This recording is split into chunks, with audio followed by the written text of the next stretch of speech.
देखिए हमने जो संख्या लिखा है यह क्या है, 1 2 3 4 5 6, यानी 6 अंकों की सबसे छोटी संख्या है। ध्यान दीजिए यह क्या है, 6 अंकों की सबसे छोटी संख्या है। तो इस बात को आपको ध्यान रखना है, यदि ये पूछे कि 6 अंकों की संख्या बताइए जो पूर्ण वर्ग हो, यानी 6 अंकों की वह छोटी से छोटी संख्या बताइए जो क्या हो, पूर्ण वर्ग हो। तो देखिए इसका वर्गमूल निकालने के लिए हम क्या करेंगे, सबसे पहले इसका हम वर्ग निकालते हैं, वर्गमूल निकालते हैं तो भाग के द्वारा, किस विधि द्वारा, भाग के द्वारा। अब देखिए क्या करते हैं, इनका हम क्या कर देते हैं, ऐसे जोड़ा बना लेते हैं। क्या बना लेते हैं, जोड़ा। अब देखिए ध्यान से, अब क्या करते हैं, जोड़ा बनाने के बाद क्या करते हैं कि हम ऐसी संख्या का पहाड़ा पढ़ेंगे या फिर ऐसी संख्याओं को गुणा करेंगे, यानी दो ऐसी संख्या हो जिनका हम आपस में जब गुणा करेंगे, यानी दो संख्या 10 में से ऐसी कौन सी संख्या है जिनका दो बार गुणा करने के बाद वह 10 में से घट सकता है। तो देखिए यानी कि पहली बात तो 2 का पहाड़ा पढ़ेंगे, 2 गुणा के 4 हो जाएगा, तो ये तो नहीं होगा, ये तो बहुत कम है। इसके बाद 3 का पढ़ के देखते हैं, 3 3 के 9, तो 3 का 3 बार गुणा करेंगे तो 9 होगा। यदि 4 का पढ़ते तो 4 4 का 4 बार गुणा करते तो 4 को 16 हो जाएगा। तो यानी कि 16 ज्यादा हो जाएगा, तो ज्यादा वाला तो हम लेंगे नहीं, कम वाला लेते हैं, तो कम वाला लेते हैं, कम वाला लेना होता है। तो 3 3 के 9 क्या हो जाएगा, 3 3 के 9। तो देखो 3 3 के 9 हो गया, तो 9 10 में से 9 जाएगा, कितना बचेगा, 1, और ये 2 जीरो निकाल लेते हैं, कोई दिक्कत। अब देखिए ध्यान से 3 और 3 जोड़ देते हैं, तो 3 3 कितना होता है, 6 होता है। और हमने कितना बार पढ़ा, हमने पढ़ा 3 बार, ठीक। अब ध्यान दीजिए, अब हमको ऐसा पढ़ा, अब देखो ध्यान से कि अब हमको फिर वही काम करना होता है। क्या काम करना होता है, यदि यदि ये संख्या है, इस संख्या के सामने हम वही अंक रखेंगे, यानी जिस अंक से हम गुणा करेंगे वही अंक रखेंगे। जैसे 1 है तो हम 1 से गुणा करेंगे, यदि यहाँ पे 2 रखेंगे तो 2 से गुणा करेंगे, यदि 3 रखेंगे तो 3 से गुणा करेंगे। तो देखिए यदि हम 2 रखेंगे तो देखते हैं कितना आता है, यदि 2 रखेंगे 2 गुणा के 4 हो जाएगा, और देखिए और 6 गुणा के 12, यानी कि देखिए 100 से ज्यादा आ जाएगा। जब 100 से ज्यादा आएगा तो घटेगा नहीं, पेमेंट चीज है, तो हमको कम वाला लेना है, यानी कि 61, यानी 61 का 1 कितना गुणा करेंगे, तो 61 करेंगे तो कितना हो जाएगा, 61 ही होगा। आई बात समझ में। अब देखिए यहाँ पर घटाएंगे तो कितना हो जाएगा, 10 में से 1 जाएगा, कितना बचेगा 9, और 9 में से 6 जाएगा, बचेगा कितना 3, और 1 1 कितना हो जाएगा 2, और 6 उधर जाएगा, कोई दिक्कत। अब देखिए ध्यान से, अब ये जो 2 बचा हुआ है इसको क्या करेंगे हम, नीचे उसको काट देंगे। अब देखेंगे कि अब ऐसी कौन सी संख्या है जिसका हम टेबल पढ़ेंगे या पहाड़ा पढ़ते हैं, तो यानी 3900 से जो है कि विभाजित होगा, देखते हैं। अब देखिए 5 बार पढ़ के देख लेते हैं, तो 5 का 5 बार पढ़ेंगे तो 5 25 25 को 5 80 लगा, 2 5 में 10 12 को 2 80 लगा, 1 और 5 36 से 31। अच्छा एक बार और पढ़ के देख लेते हैं, 6 बार देख लेते हैं, 6 बार पढ़ कर देख लेते हैं। 6 36 को 6, 6 36 को 6 80 लगा 3, और 6 गुना 12 3 15 को 5 80 लगा 1, और 6 36 और 36 और 1 37। चलिए ठीक है, एक बार और पढ़ कर देख लेते हैं, 7 बार पढ़ कर देख लेते हैं।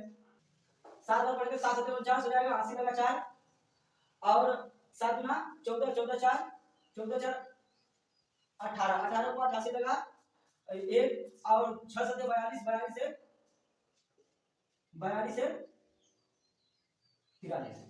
अब देखिए ध्यान से, अब देखिए ध्यान से, जब इस टाइप का सवाल आए कि वह छोटी से छोटी संख्या ज्ञात कीजिए, या वह 3 अंकों की 4 अंकों की 5 अंकों की वह छोटी से छोटी संख्या ज्ञात कीजिए जो पूर्ण वर्ग हो, तो हम क्या करते हैं कि जो संख्या होगी, यदि इनमें से अगर मान लीजिए कि अगर शेष बच जा रहा है, शेष बच जाएगा, शेष बचेगा, तो उस शेष को क्या करेंगे कि हम यहाँ पे क्या करते हैं, यदि घटाएंगे तो क्या होगा, तो वह छोटी हो जाएगी, यानी कि वह ये तो छोटी है, वह 5 अंकों की फिर 5 अंकों में चली जाएगी, तो यानी कि 6 अंकों की वह छोटी से छोटी संख्या ज्ञात करना है जो पूर्ण वर्ग हो, तो पूर्ण वर्ग भी नहीं बनेगा, फिर चीजें है। तो देखते हैं क्या करते हैं, तो जो संख्या लास्ट में जो शेष बचता है, ठीक है ना, शेष बचता है, तो शेष नहीं बचाएंगे, हम क्या करेंगे कि जो संख्या होती है ना उसका एक अंक अधिक वाला पहाड़ा पढ़ लेते हैं। एक अंक, जैसे मान लीजिए अगर हम 6 बार पहाड़ा पढ़ेंगे, देखिए ध्यान से, यदि हम 6 बार पहाड़ा पढ़ेंगे तो कितना आएगा, 6 36 को 6 80 लगा 3, और 6 गुना 12 3 15 को 5 80 लगा 1, अच्छा 36 से 37, यानी यह क्या है, 39 से छोटा है। यदि 39 से छोटा रहेगा तो अगर हम क्या करेंगे, घटाएंगे तो शेष बचेगा, और जब शेष बचेगा तो क्या होगा कि उस शेष को या तो इसमें जोड़ेंगे या तो घटाने का प्रयास करेंगे। लेकिन ध्यान दीजिए, यदि उसको भी अगर हम जोड़ेंगे चाहे घटाएंगे भी, तो वह संख्या पूर्ण वर्ग नहीं बनेगा, इस बात को ध्यान दीजिए। क्यों, क्योंकि हम क्या करते हैं कि जो संख्या दी गई होती है, हम जो संख्या यदि 39 है ना, यानी 39 जो दिया गया है, इससे हमको क्या करना है, हमने 6 बार पढ़ा पढ़ा, तो 6 बार पढ़ा ना पढ़कर बल्कि एक बार अधिक पढ़ेंगे। देखिए कैसे, एक बार अधिक पढ़ेंगे, एक बार अधिक पढ़ेंगे, 7 बार पढ़ेंगे, तो 7 सते 49 हो जाएगा, 7 सते 49 80 लगा 4, और 7 गुना 14 4 18 हो जाएगा, 14 4 18 80 लगा 1, और 6 सते 42 हो जाएगा, और 42 से 43 हो जाएगा। मतलब अब यह संख्या क्या है, 39 से ज्यादा है। अब इसको देख लेते हैं, तो हम उल्टा घटाएंगे, यानी इस तरीके से, देखिए उल्टा घटाएंगे तो 9 ही आएगा, 8 ही आएगा। अब देखिए 4 दे देगा 3 को, तो 13 13 में से 9 जाएगा तो कितना बचेगा, 4 बचेगा। अब देखिए यहाँ पे कट जाएगा, लेकिन ये आंसर क्या आएगा माइनस में।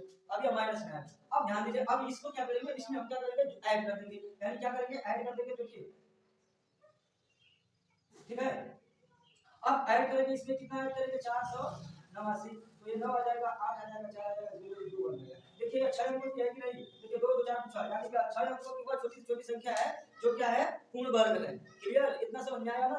नहीं तो इसका वर्गमूल निकाल कर देख लीजिएगा, या क्या होगा किसी न किसी संख्या का वर्ग होगा। कोई दिक्कत है, समझ में आया ना। इसी तरीके से कोई भी सवाल यदि हम लगाएंगे, जब वह छोटी से छोटी संख्या पूछेगा तो हम क्या करेंगे, यानी कि जब छोटी से छोटी संख्या पूछेगा, यानी 4 अंकों की 5 अंकों की, इस तरीके से जब कोई सवाल पूछता है तो हम क्या करते हैं, लास्ट में जो शेष बचता है, हम शेष अगर ऊपर वाले में से बचाएंगे तो जो संख्या शेष बचता है उसको जोड़ेंगे तो जो पूर्ण वर्ग नहीं बनेगा। क्यों, क्योंकि हम एक अधिक लेंगे तब जाकर क्या होगा कि वो क्या होगा, वो संख्या पूर्ण वर्ग बनेगा। लेकिन जब एक अंक अधिक लेंगे तो ध्यान दीजिए, ठीक है। इस तरीके से सवाल लगता है।